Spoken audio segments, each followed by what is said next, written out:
What up, y'all? It's Mr. Downtown Ray Melo. You're listening to the Entertainment Report on iHeartRadio, live from Orlando, Florida for Monday, June 25th, 2018, delivering some major stories and trends going on in the world of entertainment and beyond. You can follow the show on Facebook, Twitter, or Instagram.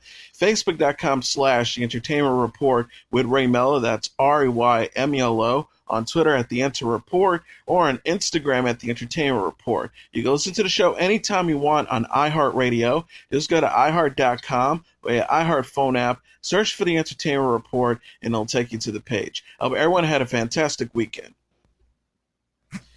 Tom Holland posted a video on Instagram Saturday in which he talked briefly about the next Spider-Man movie and may possibly have its title. The clip, which the actor filmed at the Ace Comic-Con in Seattle, was captioned, "Sorry for no announcement, I love you guys." But in the video, he holds an electronic device that shows a screenplay cover page with the title Spider-Man Far From Home. Holland said in the social media post, which already has gotten nearly 1 million views, "I don't know much about it. I'm a little confused because I died in Avengers Infinity War, so I don't know how it all comes into play, but I do know I've got the new script. I'm super excited to read it, and it's going to be great. So yeah, Spider-Man 2, let's do it."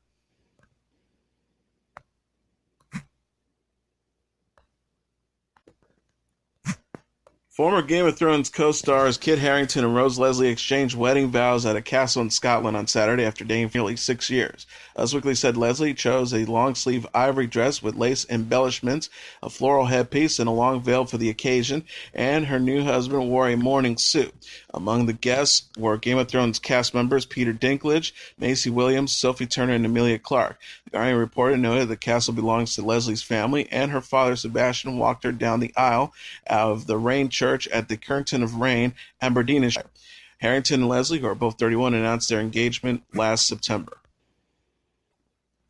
The Exorcist and Jesus Christ Superstar actor Ben Daniels has signed on to play Anthony Armstrong-Jones, Lord Snowden, in Season 3 of The Crown. Netflix confirmed his casting this week on social media.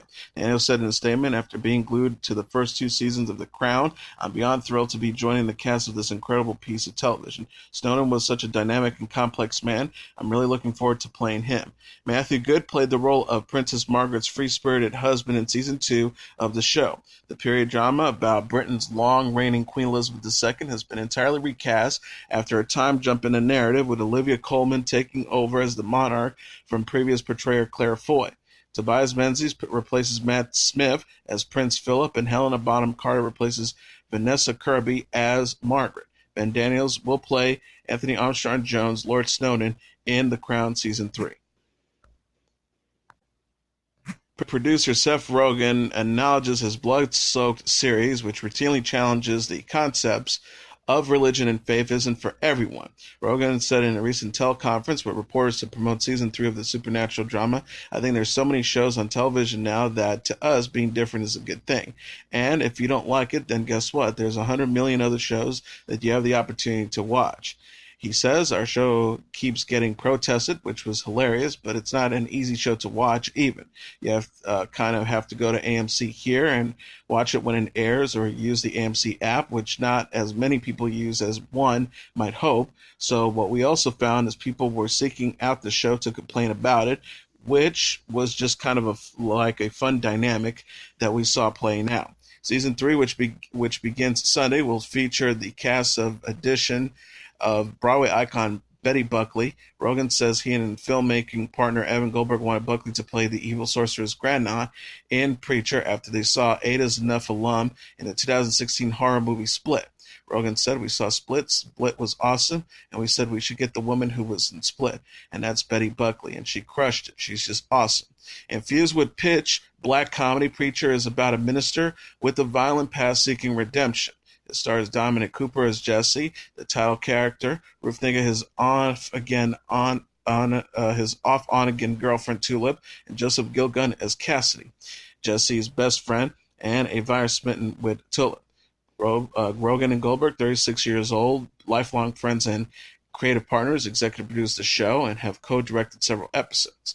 The next 10 installments will address a full-blown love triangle between the show's 3 main characters. Child's Play creator Don Mancini has hinted on Twitter that his homicidal doll Chucky may return in a television series, but he didn't say when or where it might premiere. Mancini tweeted a GIF with Chucky's face and the message Child's Play, the TV series, do not adjust your set. Chucky has been featured in several horror movies dating back to 1988, including 2017's Cult of Chucky, starring Fiona Dourif and Jennifer Tilly. Dourif's father, Brad, has provided the voice of Chucky in all of the films. Ready Player One actress Olivia Cooke is seen playing 18th century social climber Becky Sharp in the first teaser for the 7-part adaptation of William Makepeace Thackeray's classic novel Vanity Fair. Gwyneth Hughes wrote and James Strong directed the project, which is being produced by Mammoth Screen. Filmed in London and Budapest, the drama will air on ITV in the United Kingdom and via Amazon in the United States. This week's preview clip shows Cooke as Sharp wearing a long red gown and sitting in a chair in a luxurious mansion. She has her foot on a globe and the words, "Their world, her rules," appearing on the screen.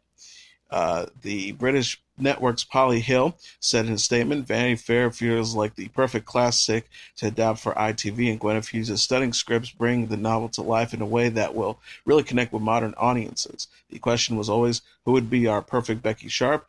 And that is undoubtedly Olivia Cooke.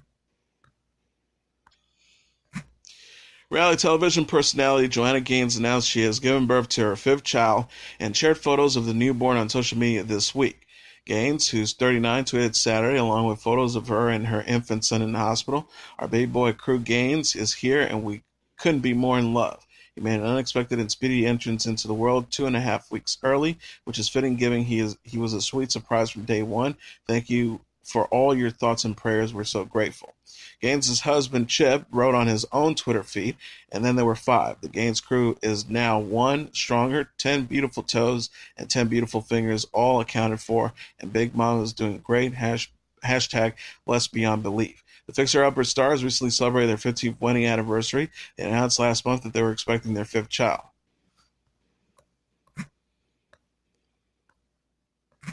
Donald Hall, the author of more than 40 books who served as a U.S. Poet Laureate in 2006, has died at his ancestral home in New Hampshire at the age of 89. The Boston Globe says Hall's death was announced Saturday by Wendy Strawham, his literary executor. The Connecticut native's final collection of verses, The Selected Poems of Donald Hall, was published in 2015. His book of essays, A Carnival of Losses, notes nearly 90, is due to go on sale this summer.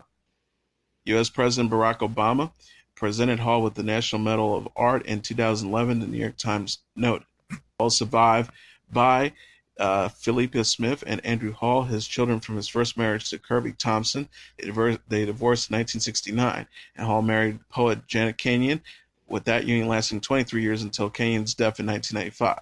Additional survivors include 5 grandchildren and 1 great-grandchild. Musician Vincent Paul Abbott, professionally known as Vinnie Paul, has died. His former heavy metal rock band Pantera announced on social media early Saturday. The Pantera Twitter feed said Paul is best known for his work as the drummer in the bands Pantera and Hell Yeah. No further details are available at this time.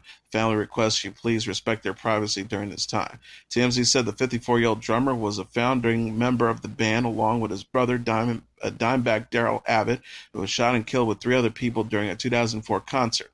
People magazine noted the Texas natives were the son of country songwriter and producer Jerry Abbott. Pantera was formed in 1981 and disbanded in 2003. Paul was 54. The 2018 BET Music Awards was presented Sunday night at the Microsoft Theater in Los Angeles, with big names taking home the top awards. Beyoncé won for Best Female R&B Pop Artist, and Bruno Mars won for Best Male in the same category, even though neither artist released a new album last year. Beyoncé did, however, release Everything Is Love, a joint album with her husband Jay-Z on June 16th, though this was right after the April 2017 and March 31st, 2018 timeframe the award show includes. Greg was recognized for having the best video of the year with God's Plan, in which the Canadian rapper gave away food and money to the people in the Miami area. Cardi B continued her meteoric rise with an award for Best Female Hip-Hop Artist, and Pulitzer Prize winner Kendrick Lamar further cemented his status as rap's most prolific award recipient with his win for Best Male Hip-Hop Artist. Migos was recognized as the best group, while DJ Kelly, Rihanna, and Bryson Tiller won for best collaboration with their radio-friendly hit Wild Thoughts. Kelly said when accepting the awards, "Big up to the young world, all the young kids and the young geniuses. All of y'all are leaders, all of y'all are kings and queens, and we love you." In the movie categories, Black Panther won for Best Film, and its star Chadwick Boseman took home the Best Actor award. Comedian Tiffany Haddish was awarded for Best Actress for her breakout role in Girls Trip, which was also nominated for Best Film.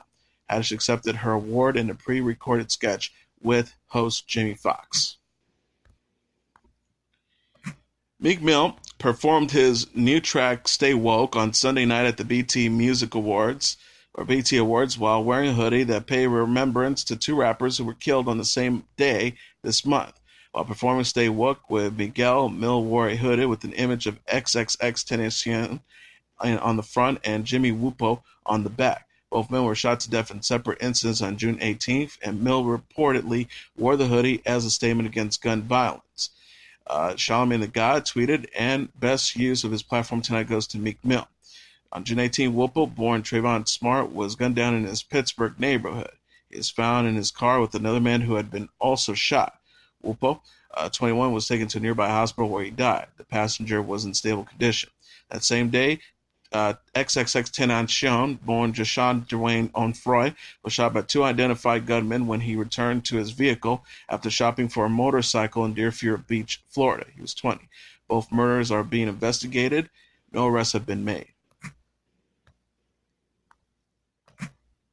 Dave Matthews Band's "Come Tomorrow" is number one on the U.S. album charts. Coming in at number two in the Billboard 200 albums charts is Kids See Ghosts' self-titled album, followed by Dierks Bentley's "The Mountain" at number 3, Post Malone's "Beer Bongs and Bentleys" at number 4, and Kanye West's "Yeah" at number 5. Rounding up the top tier are Cardi B's "Invasion of Privacy" at number 6, Juice WRLD with "Goodbye" and "Good Riddance" at number 7, The Greatest Showman soundtrack at number 8, Lil Baby's "Harder Than Ever" number 9, and Shawn Mendes' eponymous record at number 10. Jurassic World Fallen Kingdom is the number one movie in North America, earning $150 million during its opening weekend. BoxOfficeMojo.com announced. Coming in at number 2 is The Incredibles 2 with $81 million, followed by Ocean's 8 at number 3 with $11.7 million, Tag at number 4 with $8.2 million, and Deadpool 2 at number 5 with $5.3 million.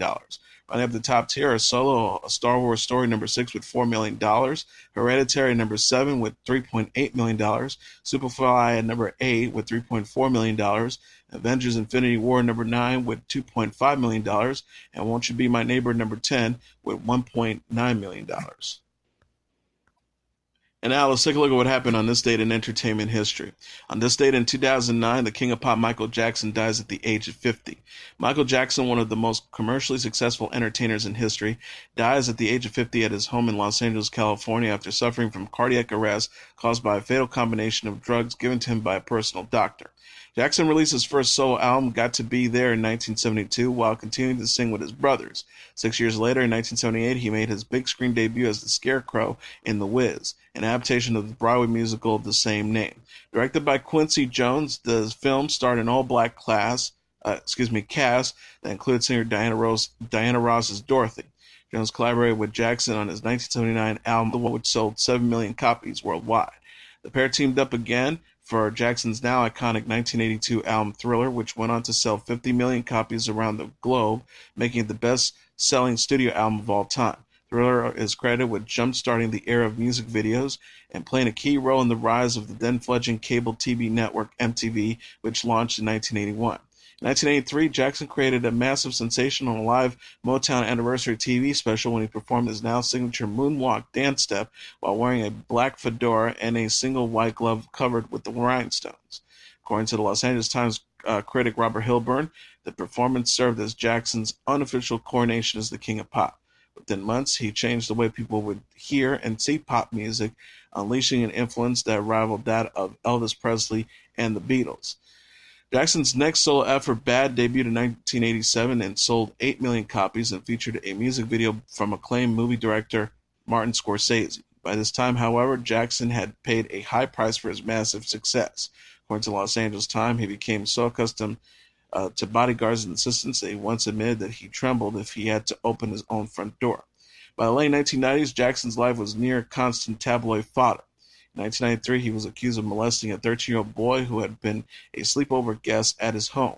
Jackson denied the allegations and the criminal investigation was dropped. However, the singers later settled a civil lawsuit with the boy's family for a reported $20 million. In 2003, Jackson was accused of molesting another boy. During a highly publicized trial in 2005, he was acquitted of all charges. During these years, Jackson also faced intense media scrutiny over his radically altered physical appearance, which included an ever lighter complexion, which he attributed to his skin condition, and a multiple plastic surgeries. Although Jackson himself was most closely mouthed on the topic, media sources alleged that Jackson developed an obsession with cosmetic surgery, in part following an accident he suffered in January 1984 while shooting a Pepsi commercial. During filming, a pyrotechnics mishap set the singer's hair on fire, and he suffered burns on his head and face that required reconstructive surgery. In the aftermath of the surgery, Jackson reportedly suffered from an addiction of prescription painkillers. Jackson also made headlines with his brief marriage to Lisa Marie Presley, the daughter of singer Elvis Presley. From 1996 to 1999, he was wedded to Debbie Rowe, the former assistant of his dermatologist and the mother of two of his three children. Jackson's youngest child, a boy, was reportedly born via a surrogate. On June 25, 2009, Jackson, who had a lengthy time away from the public spotlight, was preparing for a series of summer concerts in London, was discovered unconscious in his Los Angeles mansion. The Los Angeles coroner's officer later ruled that the pop star's death was a homicide after lethal levels of the powerful sedative propofol, as well as other drugs, were found in his system. Jackson's personal physician, who was at the singer's home when he died, had been giving him propofol as a sleep aid for periods of weeks. On July 7, 2009, more than 20,000 fans attended a public memorial for Jackson at the Staples Center in Los Angeles. Over 30 million viewers tuned in to watch the event on cable TV, while millions more viewed it online. And that is your entertainment report for Monday, June 25th, 2018. I'm your host, Mr. Downtown Ray Melo. I'll be back tomorrow to deliver some major stories and trends going on in the world of entertainment and beyond. You can follow the show on Facebook, Twitter, or Instagram. Facebook.com/The Entertainment Report with Ray Melo. That's RAYMELO. On Twitter at The Enter Report, or on Instagram at The Entertainment Report. You can listen to this episode or any previous episodes of The Entertainment Report anytime you want on iHeartRadio. Just go to iHeart.com or your iHeart phone app, search for The Entertainment Report, and it'll take you to the page. Good night, and God bless you all.